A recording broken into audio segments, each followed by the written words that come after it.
So, bienvenidos a la Junta de Protecciones para Consumidores Solares entre las agencias responsables del Estado de California. La traducción en español está disponible para aquellos que prefieren proporcionar comentario y escuchar esta reunión en español. La traducción en español está disponible marcando el número 800-857-1917. El código de acceso es 814-7204, tecla número. Y para proporcionar I can't say that word, comentario asterisco 1. También estos números están puestos en el chat. Okay. See what else I have to say. También esta reunión está siendo grabada. Al continuar participando en esta reunión, usted está consintiendo ser grabado. Gracias. So I don't think I have any other announcements. I am again, Sarah Sharp, an advisor to Commissioner Guzman Aceves, and I will open it up to the leadership of our Interagency Task Force to provide a welcome. I'll let Registrar David Vogt start off. Well, thank you and good afternoon, everyone. I'd just like to acknowledge everybody that's part of this meeting and has been part of these task force and the success that we've had by working effectively together. And that's really demonstrated by the unprecedented $5 million restitution fund that will provide relief to so many solar victims. A restitution fund such as that is unprecedented for CSLB and it really attests to our strong working relationship. I would like, though, to specifically acknowledge the work that Martha Guzman Aceves has done. She has the idea for a recovery fund was her idea, and she's absolutely championed it.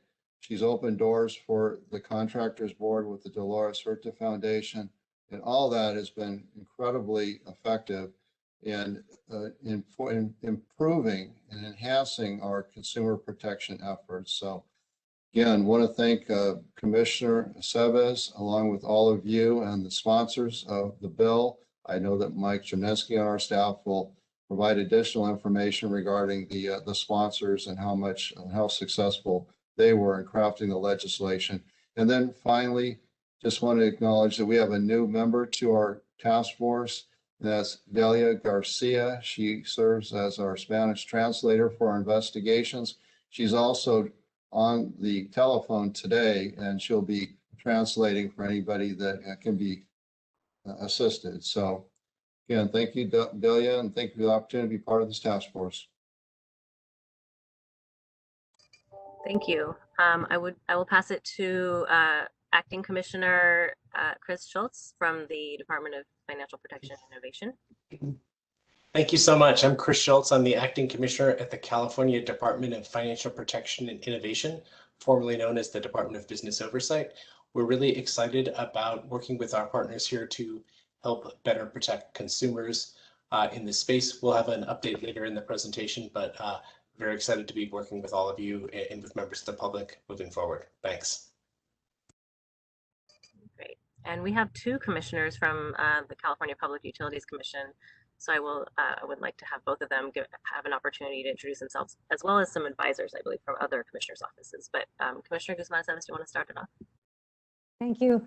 Thank you, everyone. And, you know, Dave, it's great to have ideas, but if they're never implemented, they're worth nothing. So I'm so really such an honor to be a part of this partnership and to see so much of the work come to fruition.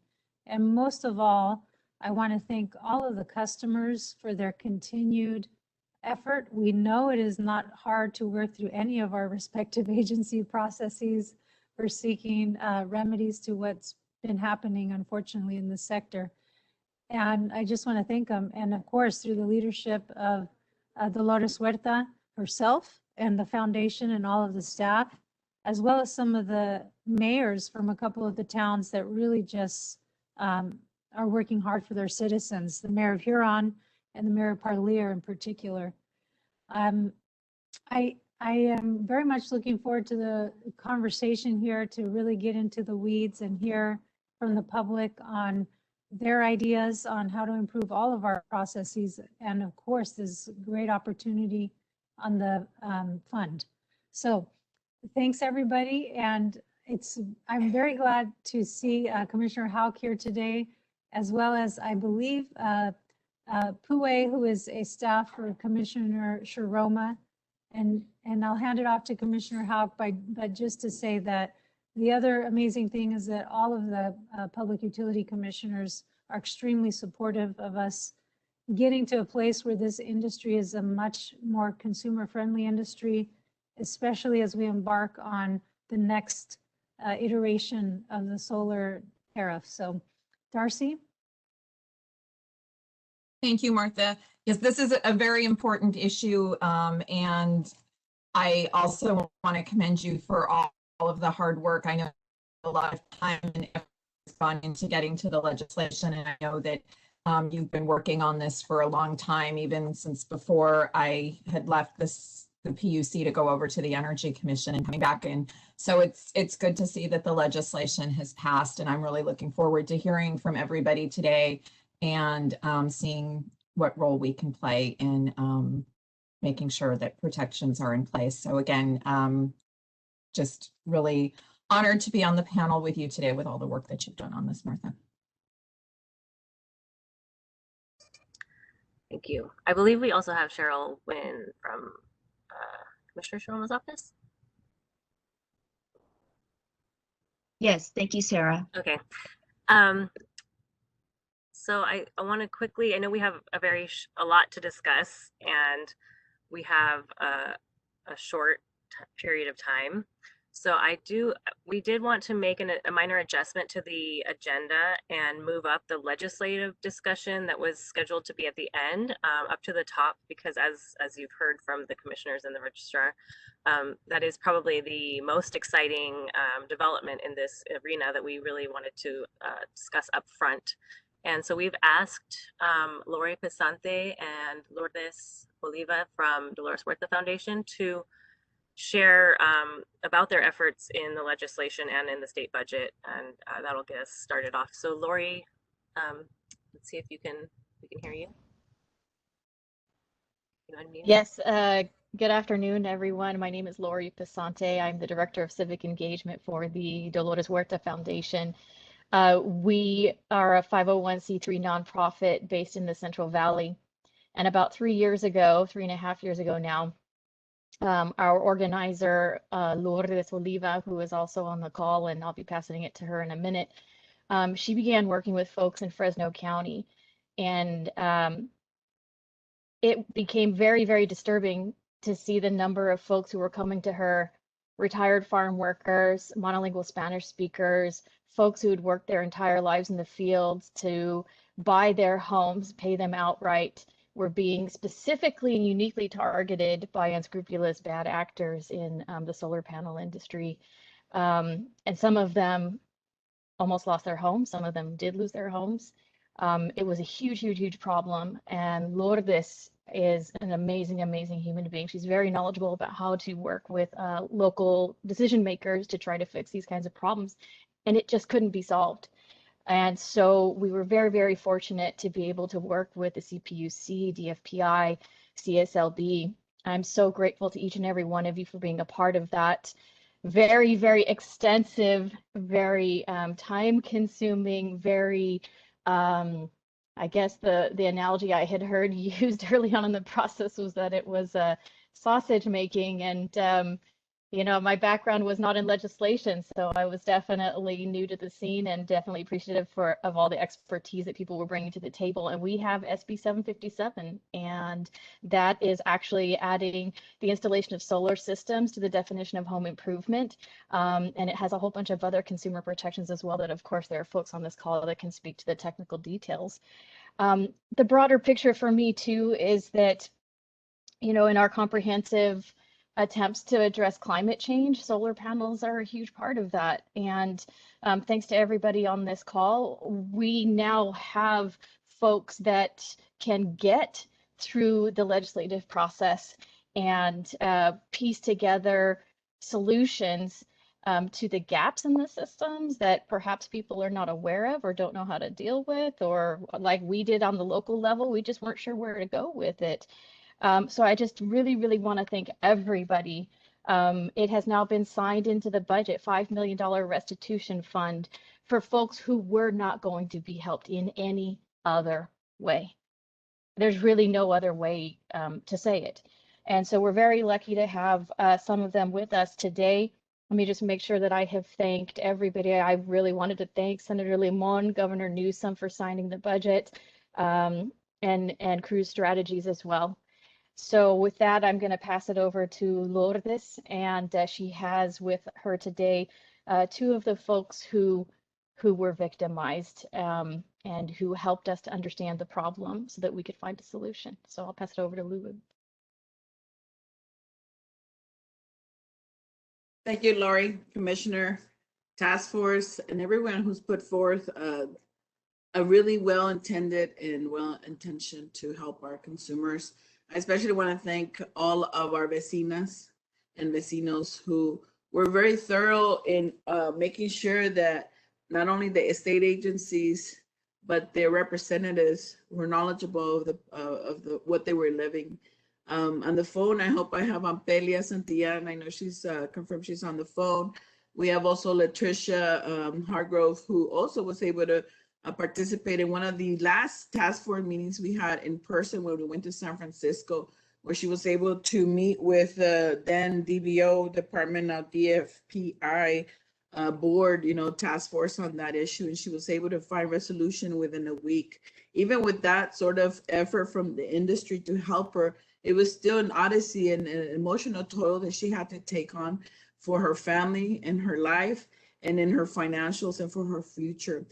AB 1551 by Arambula, when we did that back in October, brought some more protections for our community. And when we went on local television for that, the local channel in Spanish decided to make that a social media report. And from that, I kid you not, 6 o'clock went on. It was just a preview of the news about that bill. And I had on my company, good thing it's one of those internet phones, 380 calls come in within a minute for help of what was this about. They had issues, they had questions, and where would they go? Now, for our organization that took this on, because we had our vecinos organized and ready to see what could they do, because there was no law firm, there was no local municipality or even the county who was telling them that they were in debt, right? The county assessor's office didn't have answers for them. So they worked really hard, and and I have proof on my cell phone, many texts for the last 3.5 years asking where are we at, did they forget about us? And now that this progress came forth with working with the task force and our organization, the Dolores Huerta Foundation, to put forth and sponsor a bill with Senator Limon that really made a difference into ensuring that the language spoke from the consumer standpoint. This $5 million, I hope it's not just a drop in the bucket, because unfortunately, the solar industry is in a very aggressive marketing mode, which we all want solar. Don't get me wrong. We support renewable energies, but the financials and the talk and the paper is what is important, to the most minute detail, from being able to receive a paper hard copy of this contract of purchase, just like when we buy a car, to knowing that a consumer can reach out to the CPUC or to the pertinent regulatory agencies and find some solution and help is very important. I want to thank especially all of the CSLB staff, because they have been so instrumental in making sure that we got response. When we came forth with this issue, we took on the Attorney General's office. We took on the CSLB. We took on the local DA office. All of these people received complaints from us because there was not even a forum that had a room for you to talk about solar fraud or a misrepresentation or bad characters. So now this has made a big difference. 3 years in, We now know that the solar industry is no longer in the wild, wild west of renewable energy lending or services. So I hope that from here we learn of all the greatness that we could reach with community input. So if we have Ampelia, no sé si estás lista, Ampelia. ¿Cuánto has esperado por esta respuesta? ¿Qué quieres ahora ver de este gran logro que llevamos? Uno de los pasos de muchos que se tienen que tomar. Thank you, Lulu. So I think they are on the Spanish line, so they can't hear us. Delia is talking with them. So Delia was going to interpret or type in the chat what they're saying. Delia, are you able to?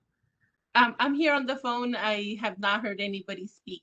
Can you ask? I think they need to press. It was in the script. Was it *1? Yeah. I think they need to press *1. Maybe you can announce that. And Si alguien tiene alguna pregunta, puede presionar. Estrella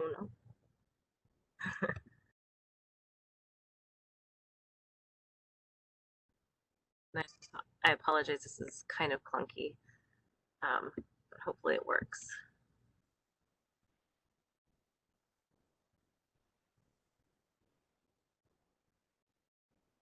I have no comments. Okay, we can also let them speak later. Lulu, if you want to work with them to make sure we can get them on. I also noticed that I forgot to review the goals and objectives of the meeting today, which I think are fairly obvious. Primarily these meetings, we were doing them quarterly. We moved it to every 6 months, and the last meeting we had, we only did the interagency portion without the stakeholder portion. There was a lot going on during COVID. So this is the first meeting we've had in quite a while with the stakeholders. So today the main goal is to update everyone on our progress and new developments, and then discuss next steps. We need to make sure we stay focused on actions. So Laurie and Lulu, unless you have anything else, we can. I would just ask, do you see Latricia Hargrove on the WebEx? She was in. I had Jason check. He didn't see her on the WebEx, but Jason, do you see her now? She may be just. I still do not see her on the WebEx. She might be a call-in user. Okay. In which maybe, I don't know if you know if she was going to call or be on her computer. She would have to press, I believe it was *3. *3 to raise her hand and be unmuted. And no one has raised their hand on their attendee list. Okay, we do have a public commenter in the queue. Santia?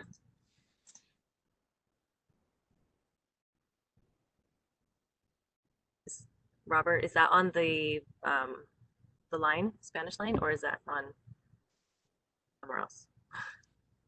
Hi, Sarah Sharp. This is Robert Stanford. She is in the Spanish queue. Please stand by momentarily while we coordinate her comment. Okay, thank you.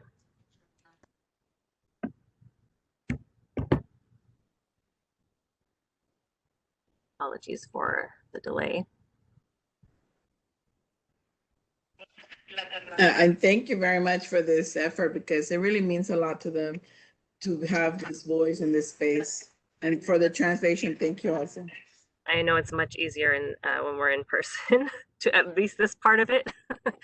Yeah, not this hour. They're actually in the packing houses too. So some of them let me know they are work. Delia, are you ready? I have a question. Just give me a second. Okay.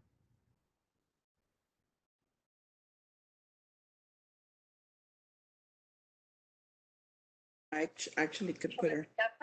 Can you hear? ¿Qué va a pasar con esos paneles? ¿Nos van a dar título de los paneles o qué va a pasar? Esa es mi pregunta, y también les doy las gracias por todo el esfuerzo que han hecho para ayudar. Y eso. She wants to know what's going to happen with her solar panels, if she's going to get a title to the solar panels. And she also is very thankful for this opportunity. Who's the best person to answer that? Would that Well, be? this is Dave Foe. We may want to reach out to her after this meeting to get more information. If she's asking, did I hear that correctly? She wants to know if she'll get the title for the solar panels? And I'm assuming they're Yes. installed on the roof now? Yes, they are. Yeah.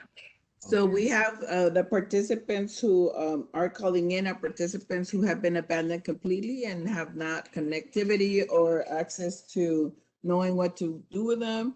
They're still just, and they're an idle world. So we need to see what the moving forward steps will be. That's what she was asking. Well, one of the steps that we're going to take is to provide an industry expert to go out to the property site. And this might be a great example of when that could work well. To go out and survey the site, determine what would be needed to complete the installation if they're not complete, or if they no longer want the panels, what it would take to remove those panels. So we're very fortunate that we'll have the resources to send out other solar contractors to look at these type of property. And one thing you'll hear about in a few minutes is the process that we're going to take to determine what the fund payout should be. And it really is an effort to work directly with the consumer to find out what the remedy is they're looking for. So Delia, if we could follow up with on this one, it would be great. Maybe look into it after the meeting. Thank you, Dave. And I do know this is a common concern. If we are able to provide restitution to folks, they do want to know how they're going to have proof that they own the solar panels in case they need to sell their home or for whatever reason. I've heard of it from many people that just getting them fixed and connected is great, but they also want some kind of proof that the fraudulent company or whoever put them on there doesn't own them, or that, something like that, that it's fully under their ownership. So that's something we should probably consider.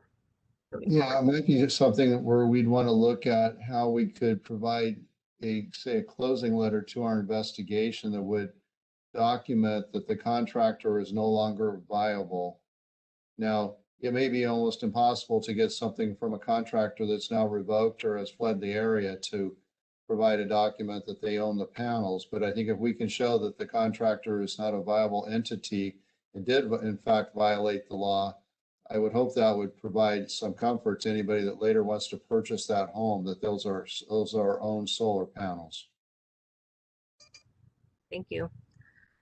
Delia, did we have any other further comments from the Spanish line? Okay, there will be opportunity for the general public to comment. This was specific to the legislation and the sponsor of the legislation. So for now, I would like to move on, and we will start the agency updates, and then later on we will take public comment from the rest of the public. So we're going to start off with the CSLB update. And David, are you going to start that, or is it Mike? I think Mike Chemnesky was going to do that for us. So Mike, are you with us? I am here. Let me pull up my So Mike, if you could do the I guess the budget appropriation update, and then I would introduce the home improvement salesperson videos, that would be wonderful. Yes, and I am now looking for an opportunity to share my screen for my PowerPoint. And I don't see that opportunity at the minute. Maybe Jason is going to share it for you? Potentially. Or, oh wait, I just got the opportunity. Thank you everybody for their patience. Please give me one moment.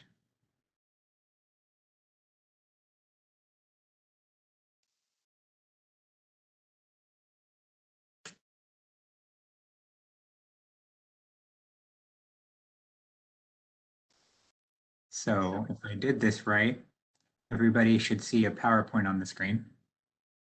Yes, looks good. Excellent. So we have talked about the budget appropriation.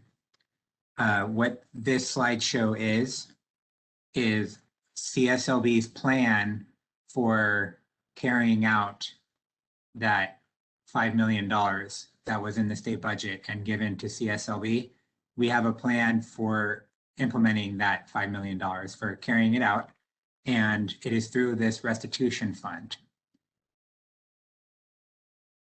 So this is the bill. AB 137 is a bill in the legislature that created this restitution fund at CSLB. We will be the ones that run the program. And what the bill does, you might have heard a little bit about this already, and I apologize, I was having connectivity issues. So if this was already discussed, I apologize, but we do have $5 million from the state of California's general fund that is available for CSLB to carry out this program. And $4 million of it is for the harmed consumers. And then $1 million of it, up to $1 million of it can be used to pay for the cost of that program. And consumers who want to take advantage of the program can do so if they entered a solar contract after January 1st, 2016. So how does a consumer make themselves available for the fund? What this slide is the examples that we think, that CSLB thinks that we will see of consumers being harmed. These are the kind of situations that we think will pay out of the fund. So if there's a problem with how the work was constructed, or the work wasn't completed, or somebody lied to get you to enter a contract, or somebody diverted or did not correctly use the funds that were paid to build the solar system, if they use them in an inappropriate way, or somebody misrepresented the situation when they were selling the contract. They were not straightforward in how they sold the contract for the solar system. These are the situations we will be looking for the restitution fund. The situations that we are not sure, that we don't think we'll be able to help with. As far as paying out of the fund, we don't think that contractors that are still in business that are not revoked or don't have a problematic disciplinary history, a routine CSLB complaint, we can resolve many of those that if the contractor is willing to resolve it, we won't go to the fund. We'll have the contractor take care of it. We do expect to be able to do that when it's necessary. That probably won't apply to a lot of the people that are listening, but this is just a general point. We've talked about this a little bit. If there is a third-party contract that doesn't involve the contractor, if there's a financing agreement or some kind of third-party contract with lender terms or bank terms, CSLB won't be able to help a fraudulent contract, but DFPI and other resources may be able to help with that. And what we also don't think the restitution fund will help with is secondary problems, primarily because we want to make sure the money is available for bad solar contracts. It is very difficult to establish damage amounts, a price tag, if you will, for secondary problems that may or may not have been caused by that solar install. Or for example, if the leak results in a bad, it destroys your floor or your carpet, it's difficult to establish how valuable that floor or carpet was, what the cost should be. There's a way to think about this is, the damages never stop. We want to limit the damages to the solar system. That way there's money available for everybody who has an issue. The way that people can come to CSLB and ask for money out of this fund is we'll ask the consumer to file a complaint. Now, a lot of people on the phone may have already filed a complaint, and if so, we'll be able to make note of that, and it'll be in our records. But this will be needed for us to track this program and make sure that the funding and the payments can be appropriated correctly. But we will ask for our normal consumer complaint to be completed. And part of this process, we will ask for basically just proof that there is a financial injury.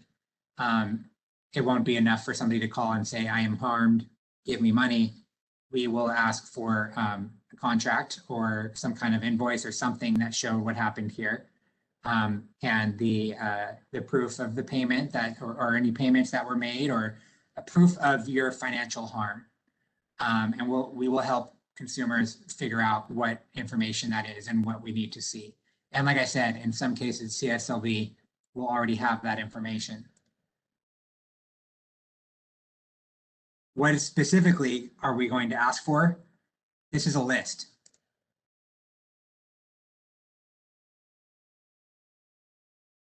Contract, any information about what has been paid, that helps us figure out what you're owed. And then a description from the consumer about their financial injury, what their injury is and what it's cost them, what is their financial harm. It has cost me a certain amount of money out of my pocket to deal with this bad solar contract. We're going to try to come up with that total with you. Yeah, Mike, just you might want to add there that it's not just what they paid, it's what they're obligated, maybe obligated to pay in the future. Yeah, right. That is so important. Correct. And at that point, it's just about working with the consumer and being in communication with them as to what we're looking at and how we're coming to what we believe the fund payout would be, to see if there's an agreement. That's absolutely right. If you are harmed on a, if you have remaining financial dues, even if you haven't paid them yet, it's still a harm because they remain outstanding because of this bad contract. So if we can show that the contract is bad, we can show that outstanding harm, the stuff you haven't paid for yet, is still something that is a financial injury to you. So what happens after that? Well, we're going to take a look at the documents and information that we've requested from the consumer. And if CSLB has everything that it needs in that documentation, in those documents, to come up with a financial injury, we will do that. We'll put a price tag on it and say, we think this is what you are due. This is your harmed amount. But again, Mike, at that point, though, when we're doing that first point, we're going to be in communication with the consumer and saying, this is what we're looking at. Do you have anything that we're not aware of? And so ideally, with number one right there, we'll have a consensus. There'll be an agreement as to what the financial injury is. And I think that's so important. And we demonstrate that works with we call it our intake and mediation center every day. And so if we can reach an agreement, then ideally we'd be able to submit our request to the department for a fund payout with number one. That's right. And I don't know if everybody is looking at this slide as they are listening to this, but if not, what we're talking about here is when we've asked for the documentation, we're going to work with the consumer every step of the way and explain how we think this documentation, these documents they provided us, support the total financial harm amount. Yeah, and Mike, there was a question. They don't need legal representation at this point. That would be something they could obtain if they want to, but it's all about being fair as we look at what their financial injury is. And I think there's going to be a lot of areas that, certainly I haven't thought of, like the question that came up earlier about who actually owns the solar system, who has the title to it. We have to work through those issues. But they wouldn't need an attorney, though, to help us make a decision on what the fund payout is. So we go on to number two, Mike, is about another option that would be available when the amount's disputed or if we need a third party to look at it. That's right. This is not an adversarial process. It is not, two parties fighting over something. all this is CSLB attempting to establish the amount that might be due to a consumer. And we're going to pull at every possible resource that we have to try to determine that amount. And as Dave said, this next option here on the slide, if the consumer doesn't agree with the amount, or if we have a situation where, and this will probably happen, we have one bad contractor and multiple victims, there will be certain situations when CSLB can use we have an arbitration service that we pay for to help consumers, and we'll be able to send some of these cases to that service to help determine the financial injury if we need to. And so when the goal here, and like I said, we will be coordinating with the consumer throughout. It's not a hidden process, and it won't be a long process. A lot of the disciplinary cases that we have against contractors take many months. This is not that. And many months with no information. This is not that. We expect to be in constant communication. These are not disciplinary cases. This is a new situation, a new law that doesn't involve contractor discipline. It involves us working with the consumer to figure out what their harm is. And so when CSLB has come up with that amount, we will, keep in contact with the consumer and explain the amount and what it is based on. And we do have Spanish translation available. So how does that entire process we just went through, how does that lead to the consumer getting a check? Well, the way the law is written is once we determine that injury amount, that price tag, that $, if you will, the law provides CSLB 90 days, or what is that, 3 months, to get it over, to get the claim amount, that finding, that financial injury, to send that over to our parent agency, the Department of Consumer Affairs. The Department of Consumer Affairs does the accounting for this board. So CSLB will have 90 days, and we don't expect to take all 90 days if we don't have to, but we will get that claim over to the Department of Consumer Affairs. And then the law provides that the Department of Consumer Affairs has 90 days to do all their paperwork before they will actually issue a check. And again, we hope it doesn't have to take all 90 days, but the law does provide that. So what you are looking at maximum is 180 days between CSLB determining that there is an injury and that resulting in a check to the consumer. So that is the timeline once the amount is determined. And then the last thing we wanted to discuss was, we'll open this up now for questions and comments. What we just went through is how I think the CSLB staff see this working. And it is based on how the law is written, but we are also ready to, we want to hear what people think about what we just went through and what their ideas are and what they see maybe working and not working. So this calls for your thoughts and recommendations. Do we need further conferences and workshops to work through how this will go? What do you all think? And I'll open it up. I'll mute myself. Well, Mike, if just one thing I would want to add, though, is what we have done prior to this meeting is we've obtained the cases from Central California that go back to 2016. There's a lot of those cases, so that we've now grouped those here in Sacramento.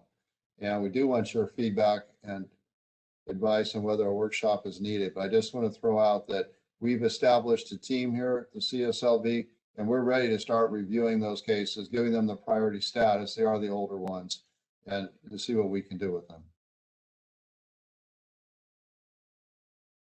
Did you want me to open it up for comment now, or did you want to finish the CSLB presentation? Just call our attention to the time we need to make. If anybody has a question, feel free to raise your hand or put it in the Q&A now. Yeah, I see. We might as well, unless people disagree, we might as well take comments on what we just did before Dave, before we go into the HIS videos? Well, the only thing I would want to do is the HIS videos are also going to be for your consideration on whether they should be changed in some way. So they lend themselves to whether we should have some type of focus group. I almost think we could show them. And then after those videos are very short, about 1 or 2 minutes apiece, then you could give us feedback on whether or not you agree with what you just heard. If you don't, do you think we should have a subsequent meeting and a focus group where you could provide us some additional thoughts, additional direction? Would that work? We know time, we're out of time. I don't see any raised hands, although I'm not sure if I'm. I see questions from Lulu. Okay. So Lulu, I will get to those whether it's now or after the videos. So we've developed 2 videos, and the reason for that is we have a continuing problem in the solar industry. And it is that you have salespeople, they call themselves brokers or lead generators, whatever they're going to call themselves, but they're out there knocking on people's door. They're not being clear as to who they represent, not acceptable. We're wanting the payments are being made directly by lenders to the contractor. That puts the consumer in such a vulnerable state when they're having to pay back a loan for work that may not have even been done. The contracts themselves don't comply with home improvement contract law. They're totally illegal. So our thought is we should have 2 videos. We should have one for consumers so they know what to look for before signing the contract, and hopefully that'll help to protect them. And then the second video is for a salesperson, making sure the salesperson understands they have to be registered, that they're on the hook for the contract they're negotiating. They're not responsible for the work that's subsequently done, but when they sign a contract, it has to comply with the home improvement contract form law. Clear description of the work that's going to be done. When is that work going to be done? The payment schedule can't violate the law. You cannot request or receive payments in advance of the work performed. So then we need a total price for the contract so that even if it's a lease or a PPA, somebody understands what they're paying so they can make an informed decision. And we need your feedback on these videos as to whether you think they're going to be helpful, they could be improved upon. You know, we certainly welcome your thoughts. Jason, can you show the videos? Sure. Is there a certain video you wanted first, the contractor salesperson? Yeah, let's do the consumer one first, and then we'll follow up with the applicant or the registrant.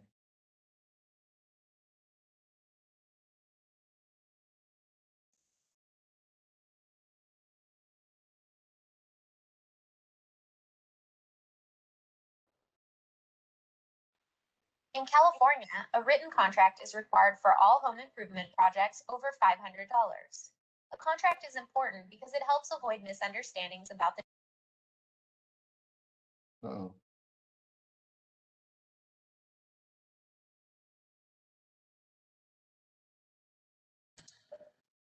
Is it choppy for anybody else?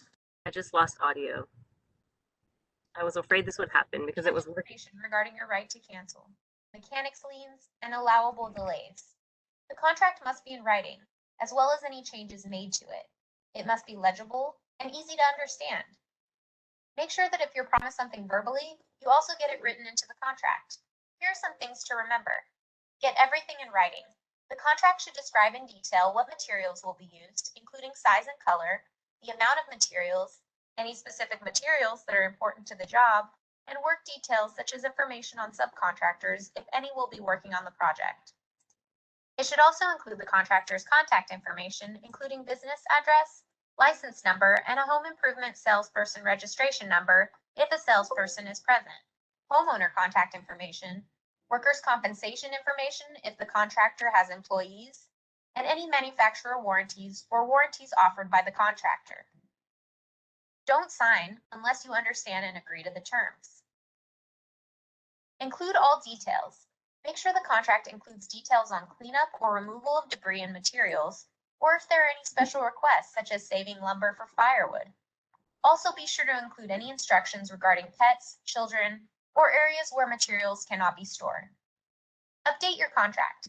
If the price listed in the contract or the scope of work needs to be changed, there must be a change order. That change order must be signed by the customer and the contractor before the change is made to make it part of the contract.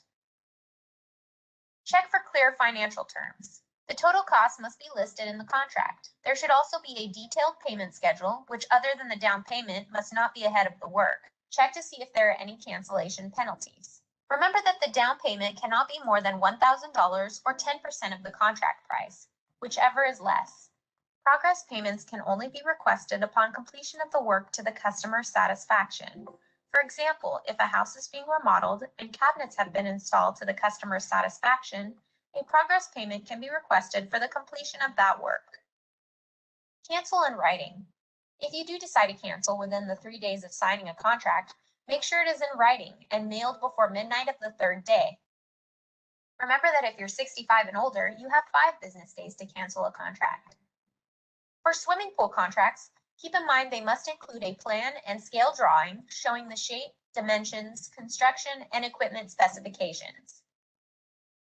To make sure a contractor is licensed, you can go to checkthelicensedfirst.com. There you can enter a contractor's license number or company name if you don't know the license number, and tap search.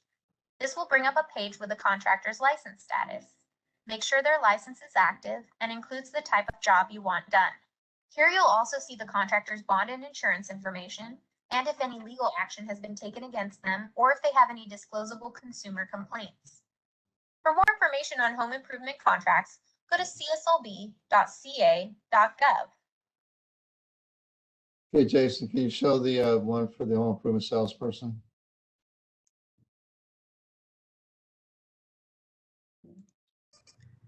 And we'll have Jason share the URLs for these later. I believe they're on YouTube, but Yes. And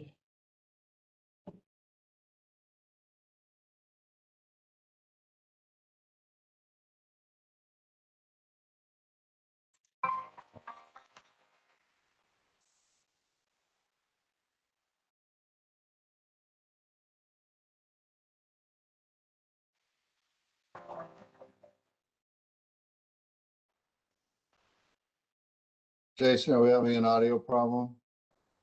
Thank you for your interest in my side is fine. becoming a registered home improvement salesperson with a Contractors State License Board, or CSLB.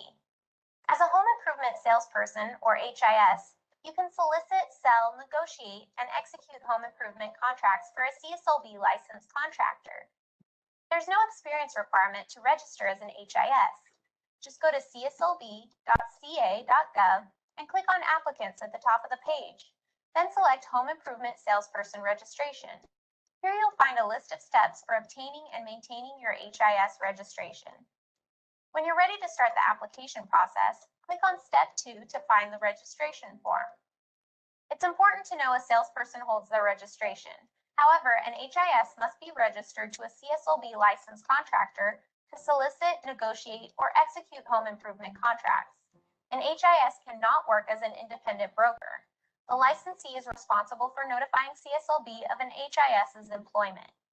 Please note that if you are no longer working for a contractor, you and the contractor are required to disassociate with one another. These association and disassociation notifications are available on our website with CSLB's notification of employment or cessation of employment forms. After you've submitted your application, you can expect to receive a live scan fingerprint application packet in the mail in 2 to 3 weeks for your criminal background check.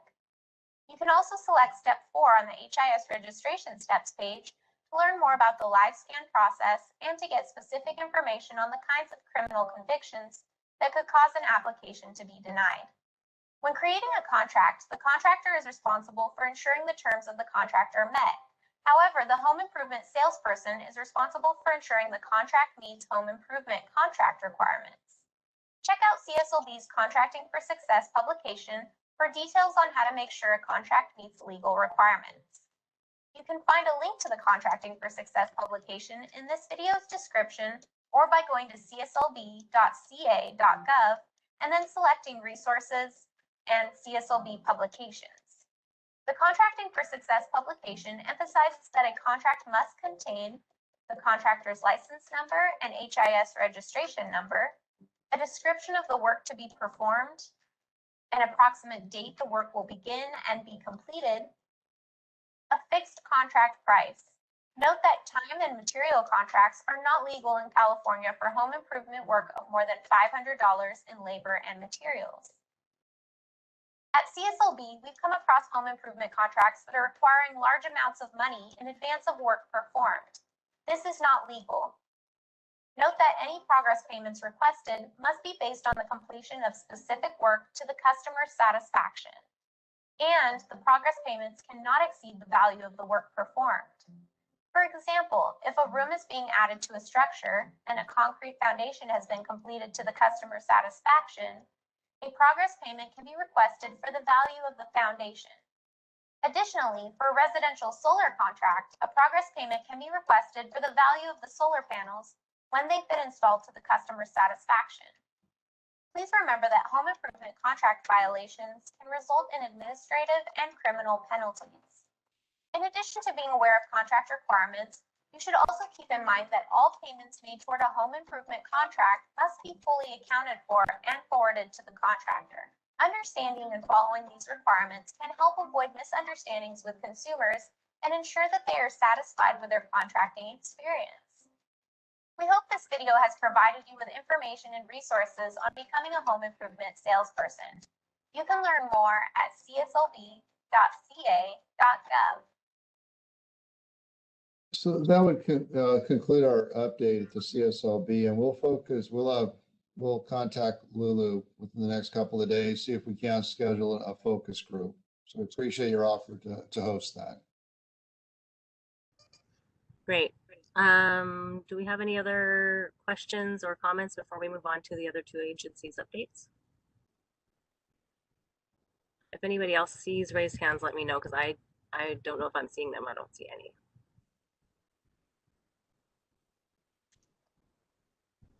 I do not see any. Okay, I hope that function is working. There was a question about if the videos are also on the website, the CSLB website. Yes, the videos are available on the website. Mm-hmm. Okay, and I'll be sharing it on the chat. Great. I just saw a note that there are two public commenters, Sophia and Emma. Are those on the Spanish line, Delia? Sorry, missed that. What was it? Do you have any commenters on the Spanish line? Robert said there were two. Robert said there was two. There was a person named Sophia and a person named Emma. ¿Alguien tiene preguntas?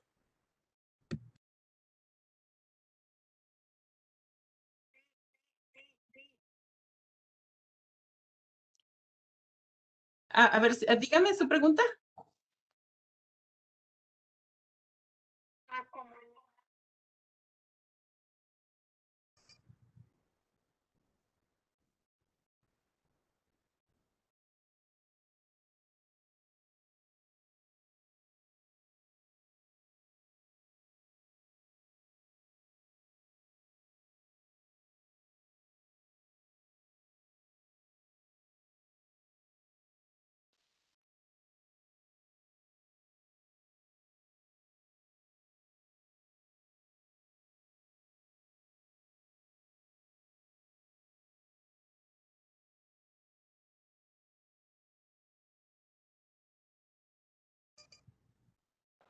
Delia, why don't I have you type it in when you get it and into the chat, and then we can respond later so we can move on, because I know we're running out of time.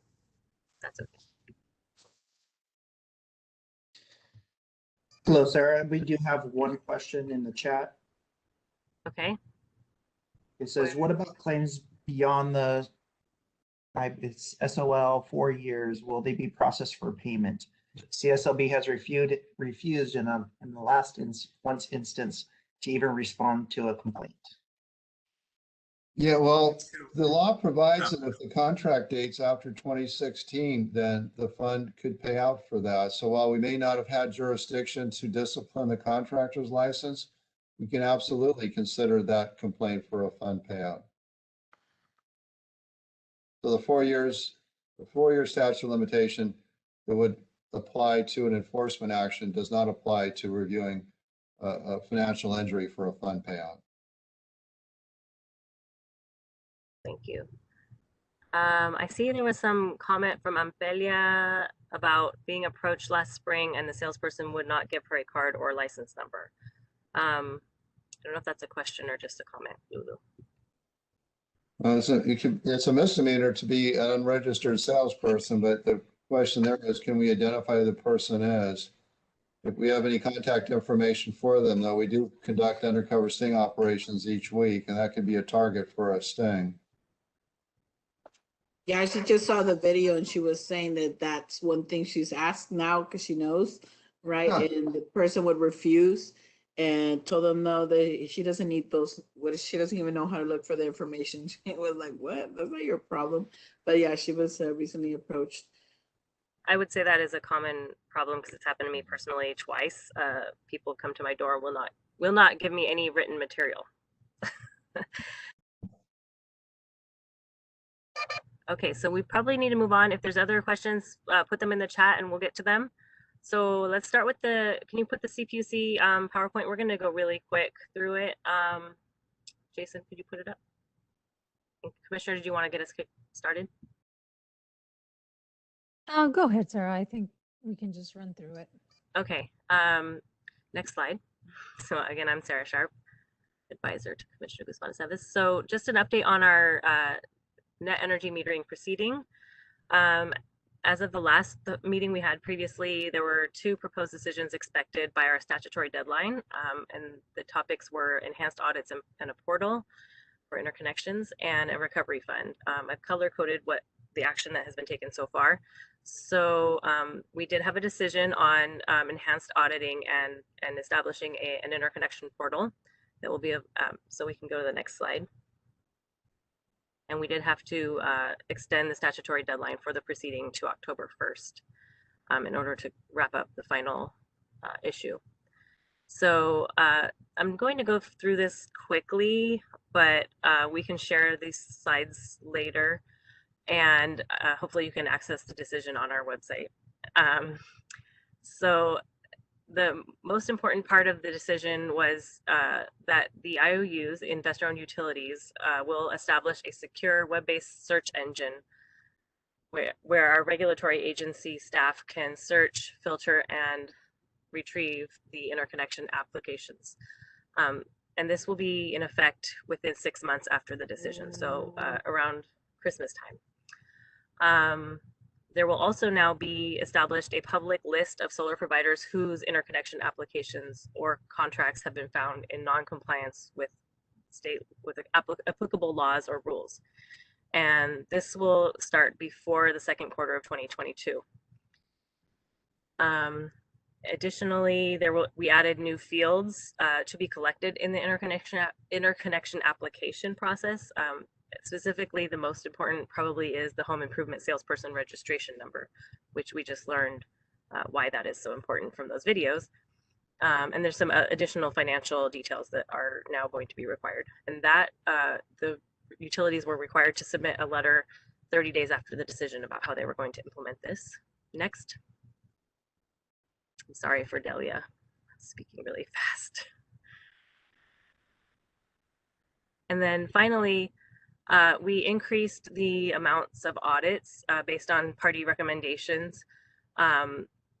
Before there was every 6 months an audit of 100 applications from each investor-owned utility, and we've increased them and in 2 categories, both from the solar providers who are not on the public list of concern, and also those who are on the public list. So we want to get a good sample of looking in detail at the contracts and all the information submitted for both types, for the ones who we already know we have a concern with, but also for those who we don't know, so that we can identify if there's something that we need to start looking for with other solar providers.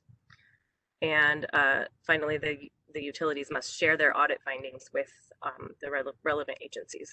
Next.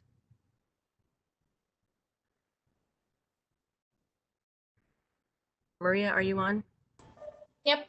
I'm going to pass it to Maria Sotero. Hello, I'm Maria Sotero. I work with Sarah. I'm another advisor for Commissioner Guzman-Aceves. quick update on this PD or proposed decision. This is our office released a PD that proposed creating a new interconnection fee and a new consumer assistance fund. And essentially the update is what it says here on this slide, which is given that, you know, this PD, which we've been working on for a year, the sort of proceedings here at the PUC happened just sort of lined up with the passage of the appropriation for CSLB to do it directly and using the general fund.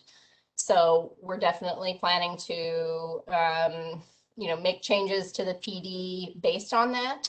We had some comments come in that suggested we track that appropriation and we revisit the passage of a fund here, you know, in a year or so. So that's something we're definitely considering. So stay tuned. And yeah, I think you're doing the next part too. Yeah.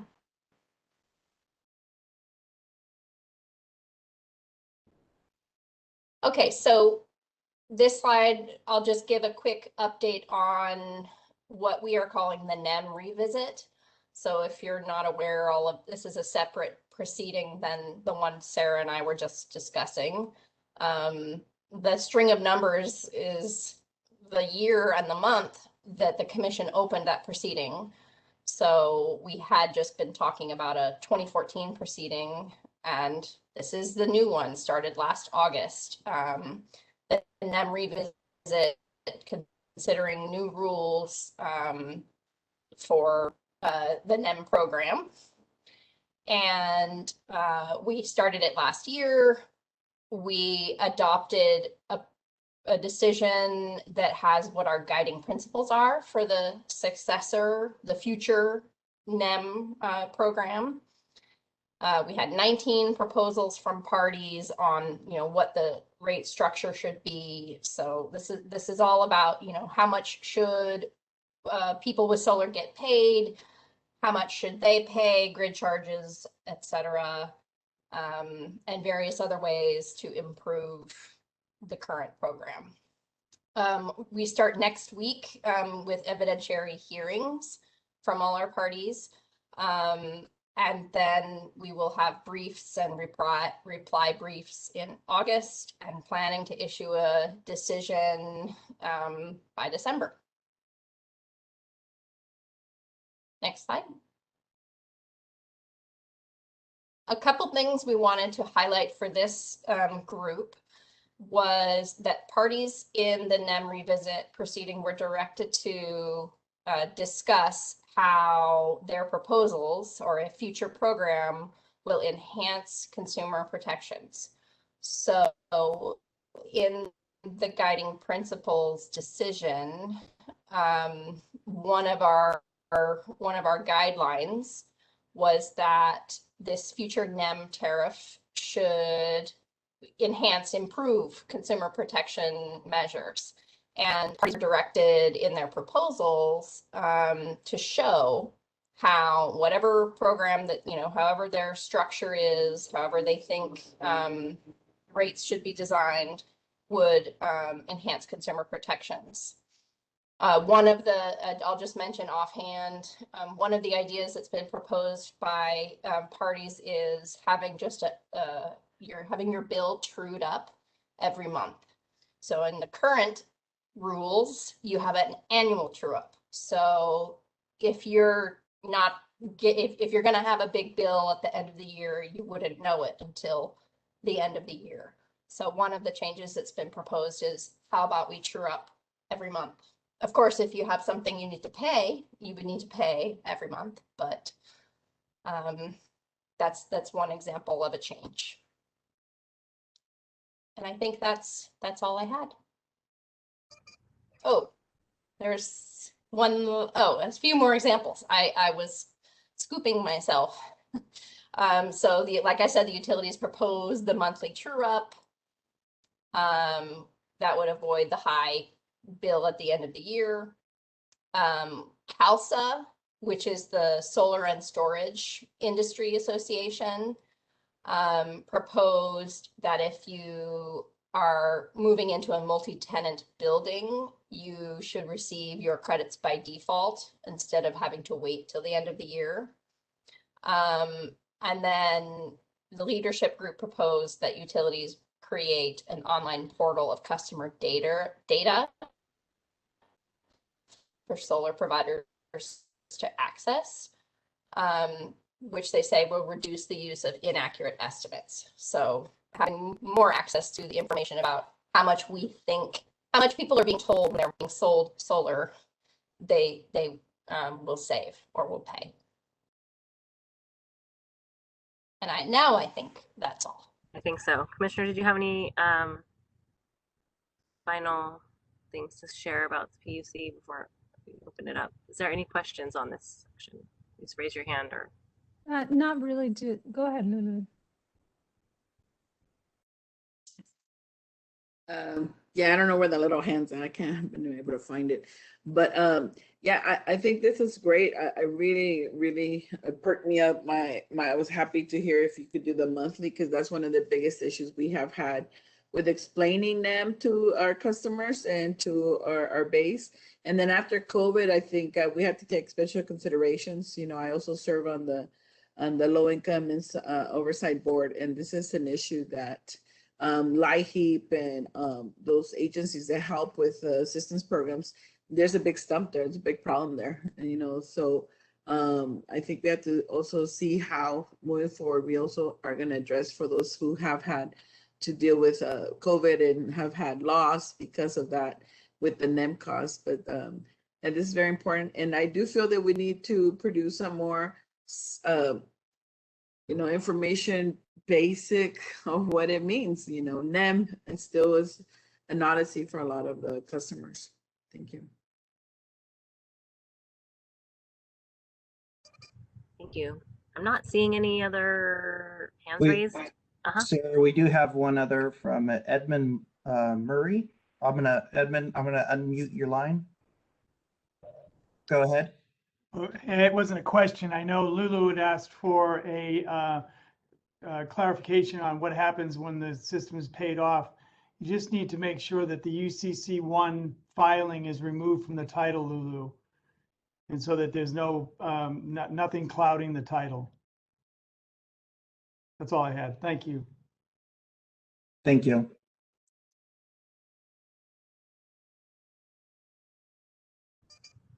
Okay, should we move on to DFPI and then we will open it for public comment, so there will be another chance for everybody to speak up. Acting Director Shultz, did you want to get it started off? Sure, thank you so much. I'm Chris Shultz. I'm the Acting Director at the Department of Financial Protection and Innovation. We were formerly known as the Department of Business Oversight, or DBO. It's not just a name change. We now have expanded authority over all types of financial products and services, including products and services where we didn't have authority in calendar year 2020. My colleagues Colleen Monahan and Paul Yee will present on some of the recent changes at the DFPI.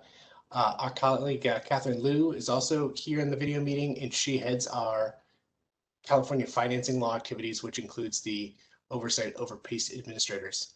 Are there any other folks from DFPI on the call that I missed? Feel free to unmute and introduce yourself. Okay. With that, I'll turn it over to Colleen. Thanks so much.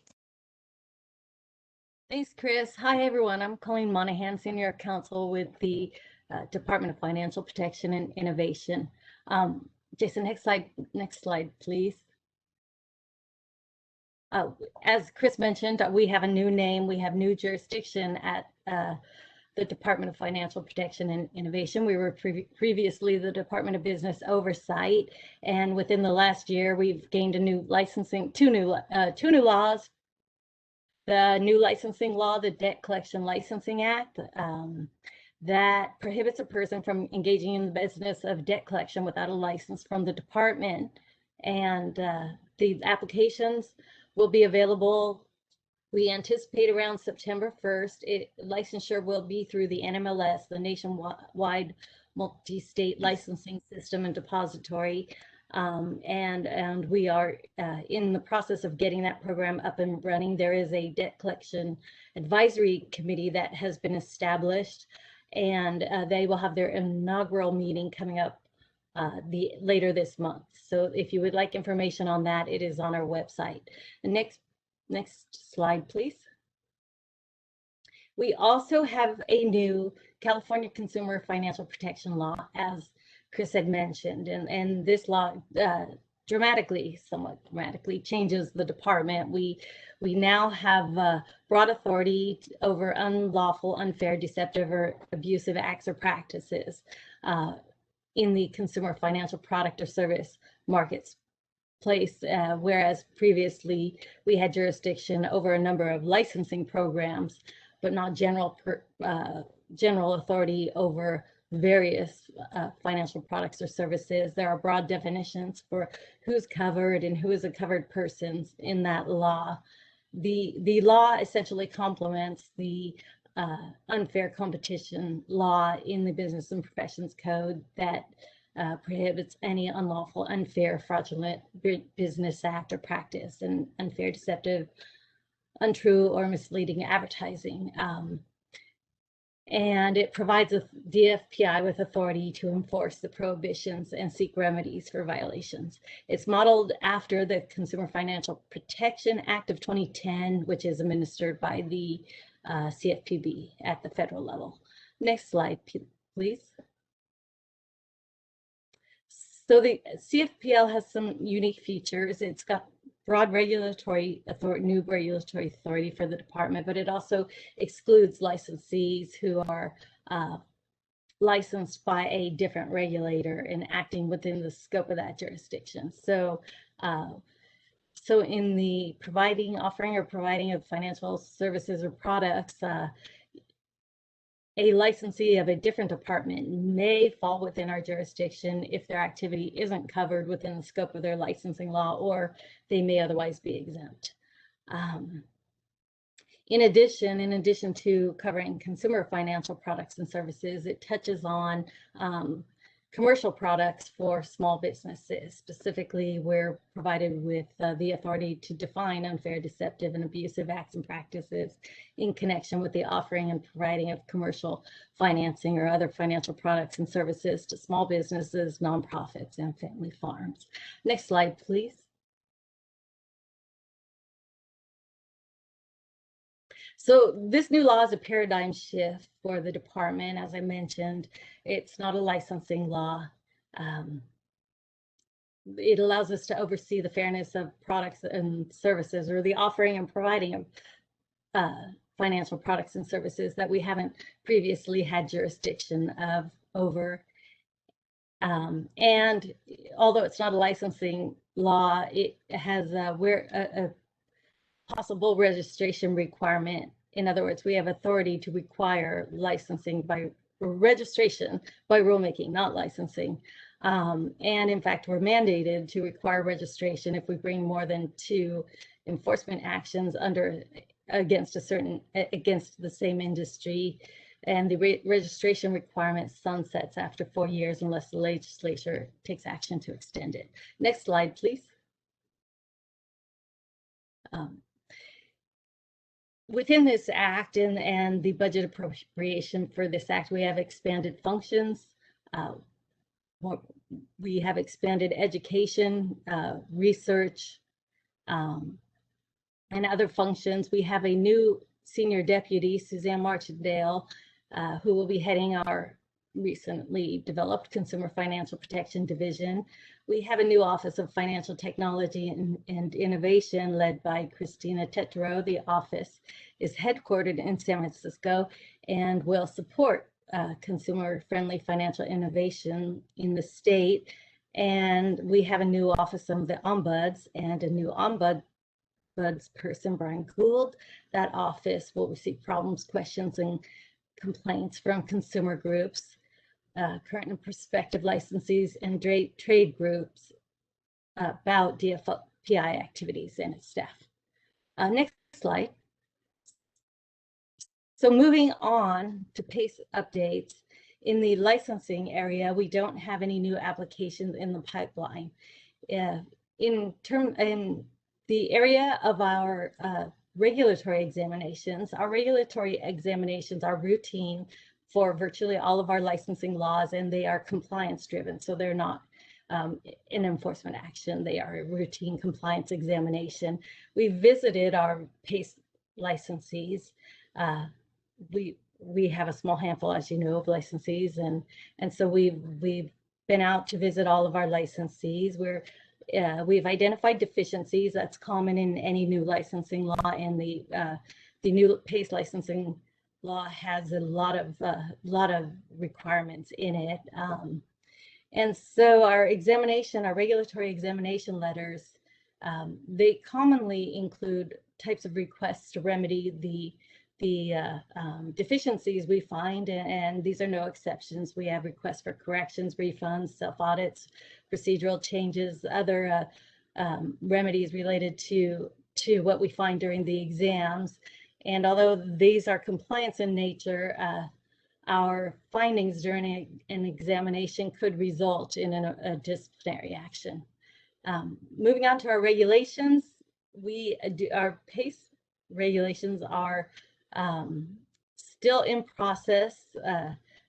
We anticipate the effective date to be October 1st. They've been with the Office of Administrative Law since February of this year, and due to the extended timelines related to COVID, they've been under review. We've recently had a final comment period, and we anticipate they will be approved and effective October 1st. Next slide, please. So moving on, Paul, if you're available, Paul Yee, Senior Counsel in our Enforcement Division, will provide enforcement updates. Right. Well, thank you, Colleen. So I'm Paul Yee. I'm an Enforcement Counsel in San Francisco. And the Department in Enforcement Division has taken a serious note of the complaints that department received regarding PACE products and PACE financing. On the first action, we did take action using the new CCFPL consumer protection law against actually a solicitor, like a company that wasn't a solicitor, but was selling PACE products financing, amongst other things. That action was taken by Noah Bean. I think he's on the call, but can't log on as, I think he logged on as a guest. So anyway, we've taken action against that individual to have him stop representing himself as basically selling PACE products. We're also continuing to look into using the CCFPL regarding lead generators, whether they're causing any confusion or selling the product in an unlawful manner.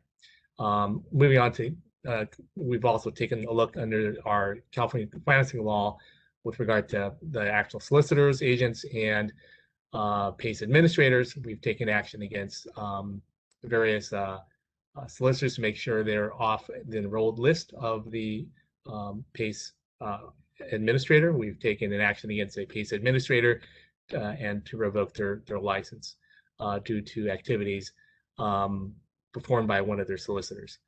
We've worked with public agencies to get resolution for homeowners regarding that PACE administrator. We also take note of federal intervention in terms of the CFPB taking action against Green Sky, which isn't a PACE administrator or selling PACE products, but it is in the solar industry. We're taking as enforcement, we're looking into other solar financing products too, using the CCFPL. So that's about it as in a bird's eye view of what enforcement is doing. Thank you.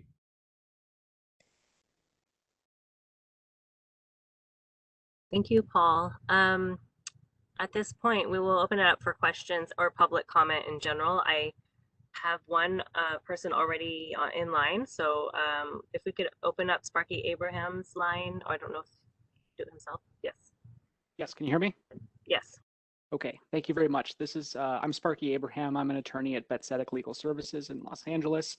I want to say thank you all for the task force, for the presentation. Thank you particularly to DFPI and Paul Yee and others for the work that you all have been doing on this. I'm glad that Green Sky came up. I was pretty heartened when I saw that order come through and saw the sort of unfairness allegations, which I'm sure is not a secret to anyone on this call, that even though that is not a PACE company, the allegations and the consent order look identical to a lot of conduct that we've seen from PACE administrators and that there are complaints about. And so that makes me feel somewhat hopeful. I will note that even though all of that came under the unfairness theory, I also would argue that a lot of that could have been pled under abusiveness too, which I'm very pleased that you all have. I also just wanted to kind of note that I think there was some feeling about, a year ago, maybe late last year, that maybe PACE was on the decline. There seemed to be a smaller volume. Renovate was about to go into bankruptcy. All of this kind of LA County stopped doing PACE, et cetera. That seems to have been completely reversed, at least from our perspective. We're seeing more and more cases come through the door. We're hearing about Y-Green particularly going out and looking for private equity financing and trying to expand. We're seeing, PACE Funding is doing a big rebranding, changed its name, expanding into more areas. And so I guess I just wanted to put in the plug that we here at Legal Services are still seeing a lot of PACE cases come through the door. We're very pleased and excited with the work that you all are doing on this task force and excited to see you do more. Thank you.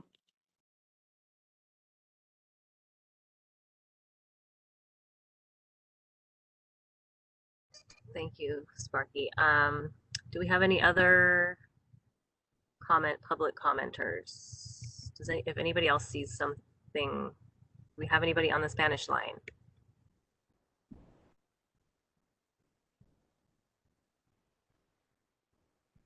Lulu, go ahead. I just have a clarifying question from Ms. Mullihan. So would this jurisdiction help us to see how we're going to go about addressing for the community members to get clear understanding if PACE does happen, that the assessment office, who puts that on their titles, will notify them before it's put on the title? Because even when we have companies like, now what is it, Fortify now? Before it used to be E3, when they went and they helped the families to take the loan off and all that, it was quite an ordeal to go to do that paperwork to the lender or the mortgage lender and to the tax assessor's office. So I don't know if in here is where you do that language or that notifying, it would be want to know that. Thanks, Lulu. Yes, this is Colleen, and thanks, Sparky, also for your comments. Yeah, a lot of that was addressed when Streets and Highway Code section 5913, I think, was added, which requires the confirmation call. So that call is supposed to go over with consumers. Yeah, I understand that there are. It is not always as effective as it should be, but we have worked on putting in the rules ways to make it more effective, that ways to detect when, or requirements that if the program administrator detects that the PACE solicitor is coaching the consumer, that is not the assent of the homeowner to that financing, and a lot of we're working on additional protections to make sure the documents are provided and they get to the homeowner, that the signatures are valid. So in terms of it getting on the title, we have taken a lot of steps to implement rules that will really help get further towards having consumers understand what they're getting into and ensure they have the documents and the materials before them so that they understand more the consequences of this type of financing, so they're prepared to pay for it through their property taxes.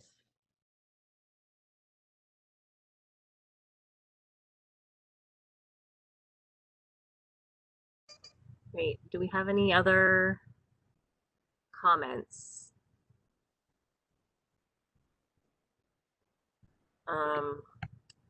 I know we also were supposed to talk about next steps. I heard. We do have one more yes. question from Stacy Toot, and I will be unmuting her line one second. Okay, great.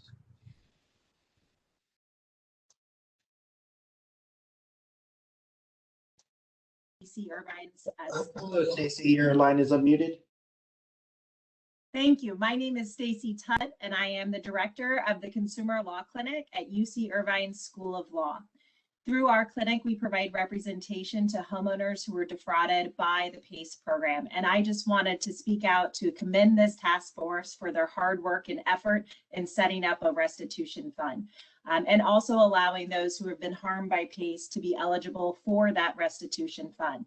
Regrettably, what we've seen within this PACE market is that homeowners are often the ones who are left having to pay the consequences of the fraud that occurs, either because the home improvement contractors go out of business, or what we've seen with Renovate America, that they have gone out of business as well. And regrettably, what that means in those circumstances is that the only one left paying are the homeowners.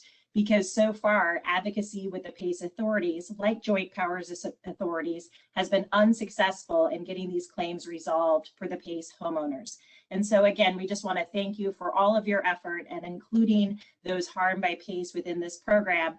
And though I know the focus of this task force is on solar, and I think it's a great focus here because we do know that Renovate America through the bankruptcy has sold off their Benji product and will continuing to be using that product, and that practices will be continuing there. But in the sense of looking at PACE and that, again, recognizing the task force focus on solar, we hope that there may be future efforts to help the PACE homeowners who've been victimized and left paying for the consequences. Thank you.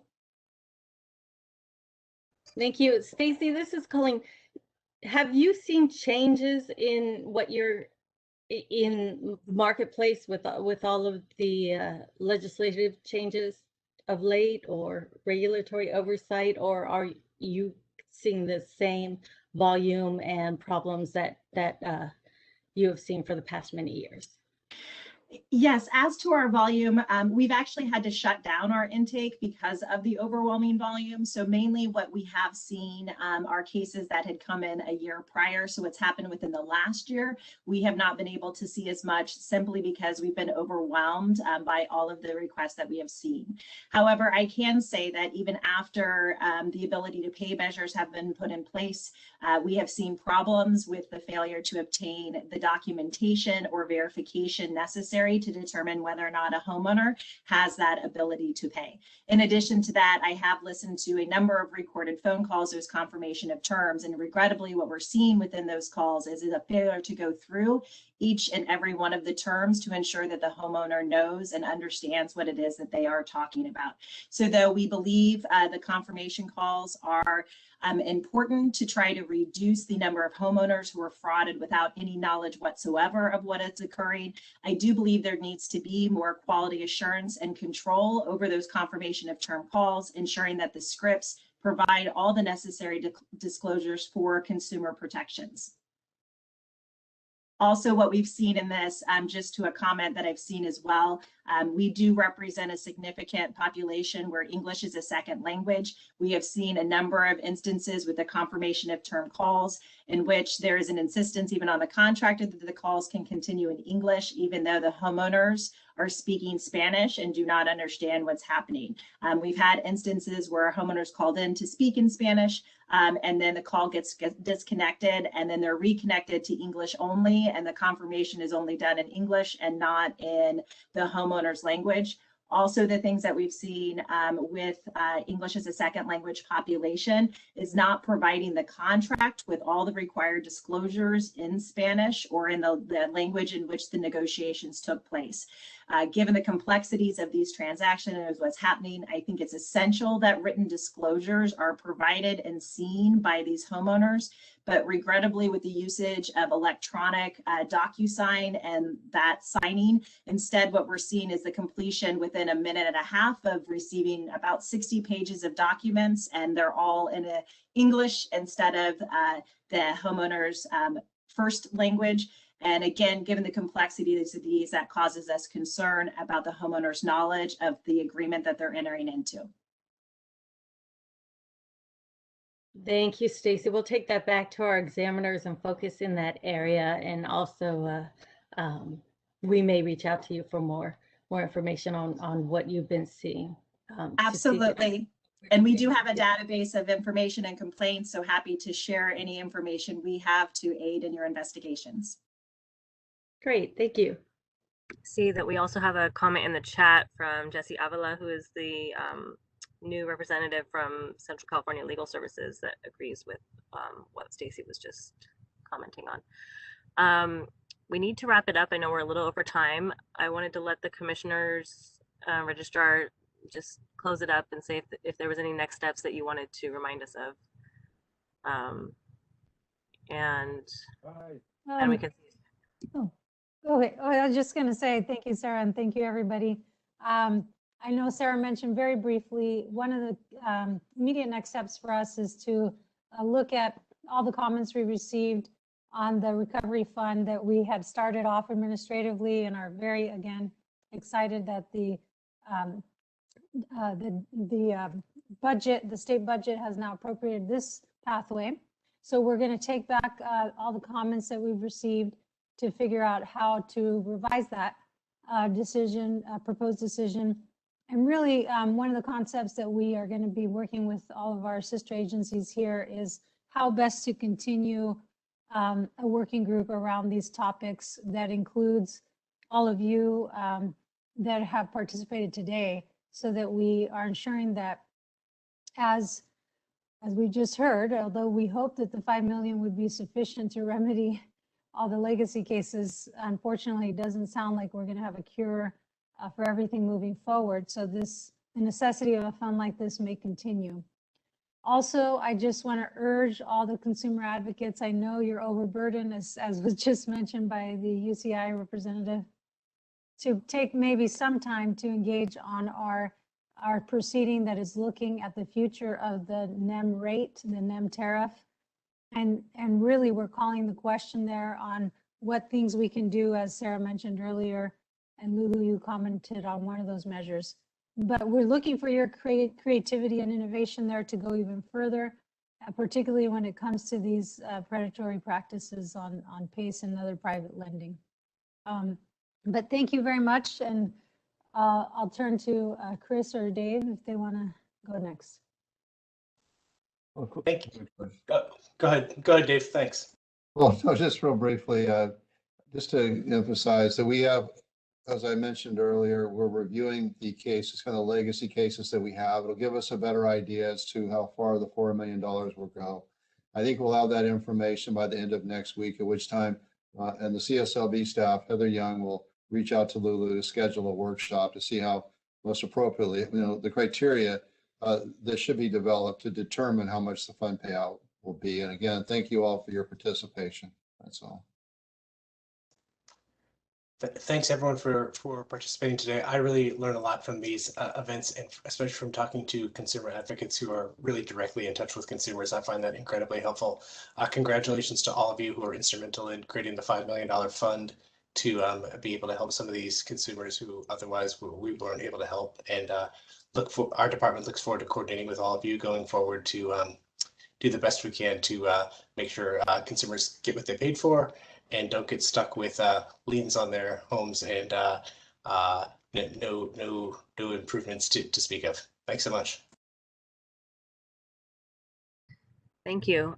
So as I mentioned earlier, we plan to do this meeting every 6 months. So the next meeting will most likely be in around, we may need to do it in January because I know that December may be a difficult time.